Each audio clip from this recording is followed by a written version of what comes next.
Vida Plena de volta pela Boa Vontade TV. Daqui a pouco, gente, vamos falar sobre a dengue. Algumas dicas para que você previna o problema na sua casa. Ah, mas Tamara, eu moro em apartamento, também precisa prevenir.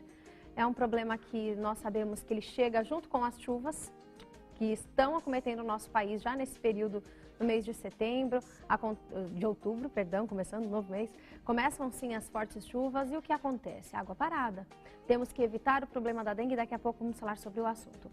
Mas, gente, a medicina tradicional chinesa, ela indica a acupuntura para cerca de 350 doenças, baseada na experiência de sua adoção como técnica de tratamento para a saúde ao longo dos 5.000 anos da cultura chinesa. A partir das recomendações da Organização Mundial de Saúde, sugerindo seu oferecimento entre as formas de medicina complementar integrativa. Houve um movimento de abertura legal para a prática desta especialidade, pois diversos profissionais da saúde com formação por diversos profissionais com nível superior. Bom, vamos falar sobre a acupuntura, sua utilidade pública no Brasil, suas contraindicações, os cuidados, indicações. Quem participa no programa Vida Plena para esclarecer as nossas dúvidas sobre o assunto é o fisioterapeuta acupunturista, Dr. Rodrigo Fortes, especialista em coluna e joelho. É professor mestre pelo Instituto de Ortopedia e Traumatologia da Faculdade de Medicina da Universidade de São Paulo. Bom dia, Dr. Rodrigo. Bom dia, um prazer em recebê-lo. O prazer é meu. Bom dia a todos os telespectadores. Primeiramente, Dr. Rodrigo, explique pra gente o que é a acupuntura em todas as suas diversas formas de prática. A acupuntura é a utilização de agulhas, agulhas tão finas quanto um fio de cabelo, para não provocar dor, através da aplicação dessas agulhas em pontos específicos, há um estímulo cerebral e uma resposta nervosa a esse estímulo, ou seja, o cérebro pede para que determinadas glândulas do nosso organismo produzam determinadas substâncias químicas para corrigir aquele sintoma. Nós podemos exemplificar bem rapidinho. A pessoa tem uma gastrite e essa gastrite é em função do mau funcionamento da glândula do estômago, que está produzindo muito ácido, talvez, se não for bacteriana.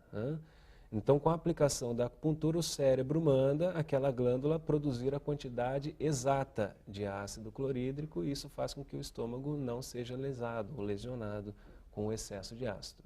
É assim que a acupuntura atua, é um mecanismo de ação cerebral. Para quais problemas, para quais doenças ela é mais indicada? Bom, no Brasil, a acupuntura entrou no Brasil por volta do ano de 1955, mais ou menos, tá? E ela entrou e os brasileiros, os ocidentais como um todo, eles têm uma ideia que a acupuntura só trata a dor. Então, quando se fala de acupunturista, imagina-se um paciente deitado com a barriga para baixo, cheio de agulhas na coluna, assim, mas não é bem isso. Tá? Certo. No Brasil se trata mais dor. Hoje ela está sendo mais difundida por intermédio dos grandes centros, como a Universidade de São Paulo, ou a Unifesp, a Universidade Federal de São Paulo também tem grandes ambulatórios nos hospitais aqui da região. Isso está difundindo a acupuntura para tratar todas essas 350 doenças que são citadas como sendo passíveis de tratamento com a acupuntura. Certo. Então, complementar o tratamento médico com a acupuntura é uma ótima indicação para a rapidez do tratamento. Com certeza, ela pode ser utilizada como técnica específica de tratamento e quando não utilizada como técnica específica, ela pode ser complementar. Então, ela provoca mudanças, modificações nos órgãos do corpo, como fígado, rim, estômago, fazendo até com que aquela droga que eu tomo, aquele medicamento que eu tomo para pressão, surta mais efeito, ou seja, às vezes a gente consegue até reduzir a dose de alguns medicamentos utilizando a acupuntura como coadjuvante. É possível prevenir o problema? Eu já sei que eu tenho uma certa predisposição para desenvolver determinado problema, eu posso, por meio da acupuntura, prevenir? É importante você tocar nesse ponto. A acupuntura ela é uma técnica que foi criada para fazer prevenção de doenças. Certo. A medicina oriental, a medicina chinesa, ela é holística, ou seja, nós observamos pequenos sinais e sintomas minuciosos, bem pequenos, em relação à forma que o paciente fala, a forma que ele se comporta, em relação aos níveis de ansiedade, de estresse, e nós conseguimos identificar possíveis desequilíbrios dentro de determinados órgãos. Sim. Então nós tratamos por canais ou meridianos, né? Nós temos canais do estômago, temos canais da vesícula, do fígado e assim por diante. Então alguns sintomas identificam um desequilíbrio no meridiano do fígado. Então nós utilizamos pontos rapidamente nesse meridiano para harmonizar e não deixar que a doença entre. Porque primeiro você tem um desequilíbrio e depois Sim. a doença se instala. Eu não estou aqui saudável e daqui 1 minuto eu estou doente. Não, existe um período, uma periodização, né, onde a doença começa a penetrar no meu organismo e se desenvolver. Então, essa penetração e esse desenvolvimento nós damos o nome de desequilíbrio. Certo. E como a pessoa percebe esse desequilíbrio em seu organismo? Ela não percebe, o acupunturista percebe durante a consulta. Então, os chineses, os japoneses, os coreanos, os orientais como um todo, eles utilizam a acupuntura semanalmente. E desde criancinha. Certo. Então, eles têm uma outra cultura, eles não têm medo de agulhas. Então, a cultura deles é diferente. É preciso procurar o acupunturista antes de ficar doente. Às vezes eu estou me sentindo estressado, cansado, não estou rendendo muito no meu dia a dia. Então, já passou do momento de eu procurar um acupunturista. Porque uma aplicaçãozinha ali de acupuntura já harmoniza tudo e depois é só fazer uma manutenção a cada semana ou a cada 15 dias, uma aplicação, e você se vê livre de infecções, de doenças geradas por bactérias, por fungos. Então, a sua defesa, ela fica mais atenta e o seu dia rende muito mais porque você vai estar equilibrado. Certo. Então, não existe faixa etária?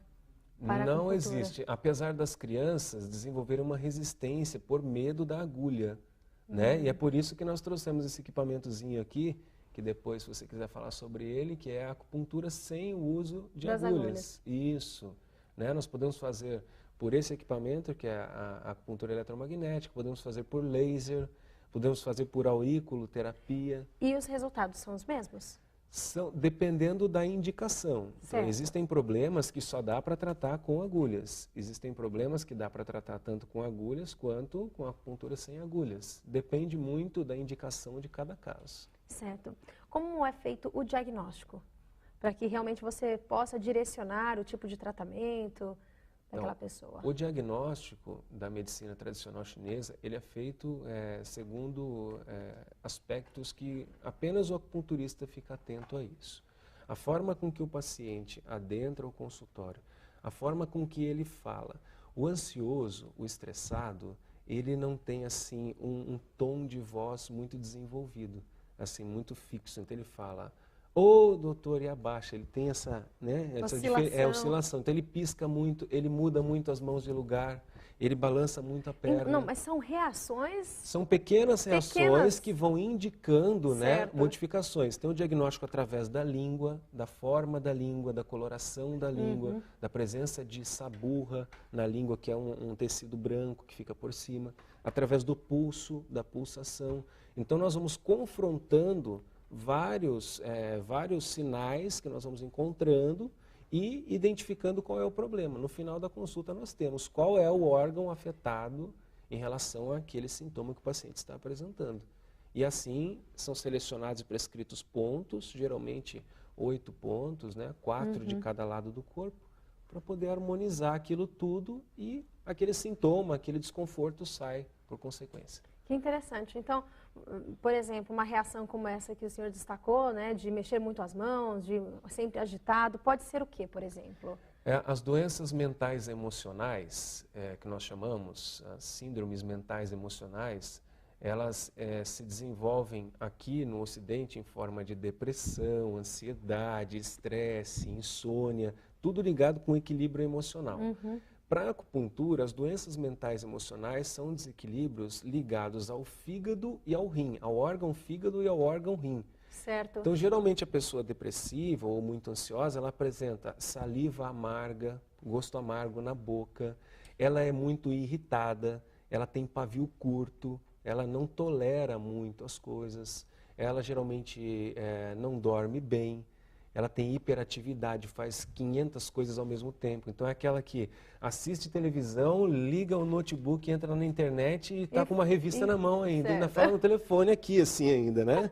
Então são pessoas multiuso. Você que está em casa não se reconhece nesse cenário, certo? Muita gente vai se então, reconhecer nesse momento. Mas, ó, existe um desequilíbrio aí nesse ponto. É verdade, é algo que nós, está errado. Nós vivemos num mundo, assim, hoje em dia é uma loucura, porque todo mundo acha que ser ansioso é normal hoje em dia. Não só ansioso, como esse desequilíbrio e toda essa correria, essa agitação. Gente, não é normal. Não.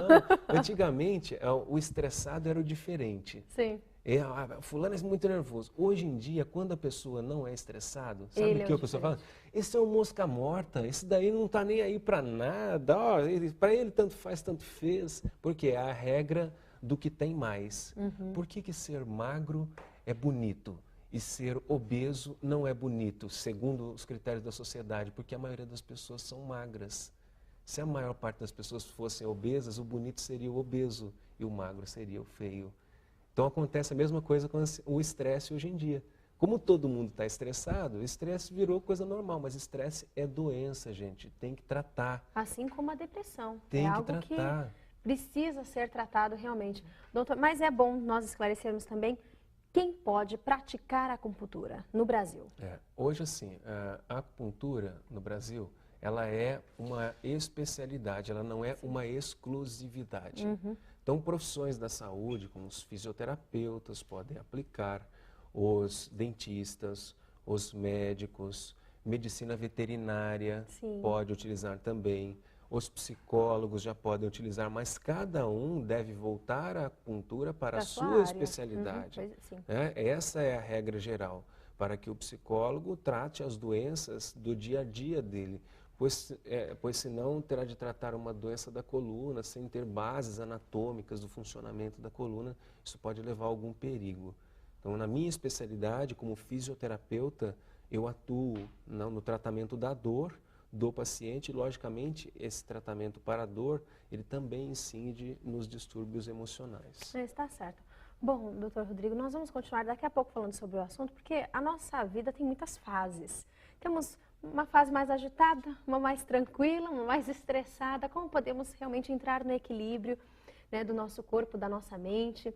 Como podemos também, né, realmente encontrar, saber que é um profissional adequado para tratar o problema? É muito importante sabermos também, né, o momento da escolha do profissional para atuar em relação à nossa saúde, à saúde da nossa família. E a acupuntura também para a melhor idade. Os idosos, eles sofrem muito com problemas, por exemplo, na coluna, nos joelhos e realmente são dores que vêm com o passar dos anos. São problemas que vêm por causa da idade, mas é possível, por meio da acupuntura, nós trabalharmos também nessa fase da vida e prevenirmos muitos problemas. Então, daqui a pouco vamos falar sobre esse assunto. Você que está em casa, fique à vontade, participe, faça suas perguntas. Aproveite que o Dr. Rodrigo está aqui respondendo todas elas. Ligue para a gente, 3358-6802, código 11. Mas já que estamos falando de equilíbrio, algo importante que não fazemos no dia a dia, mas a boa vontade sempre incentiva você a prática da oração. Independente da sua ideologia, da sua religião. Separar alguns minutinhos para buscar o silêncio. Não só aquele silêncio de ficar quieto, mas o silêncio do seu coração. Tirar da sua mente agora as preocupações, tudo que realmente deixa você mais tenso no dia de hoje. Vamos limpar a nossa mente por alguns minutinhos. Faz muito bem e também auxilia o equilíbrio, a tranquilidade da nossa vida, do nosso coração. Vamos também limpar o nosso coração, limpar de todo e qualquer sentimento que não nos faz bem. A tristeza, o medo, agonias. Vamos deixar de lado tudo isso, vamos esquecer tudo que nos aborrece. E vamos pensar no alto, em tudo que é criação divina, na natureza, nas árvores, nas flores, nos animais, em tudo que realmente traz a tranquilidade só de observar. Já nos sentimos bem. Pense em tudo isso. E nesse momento especial, convidamos você. Vamos falar com Deus.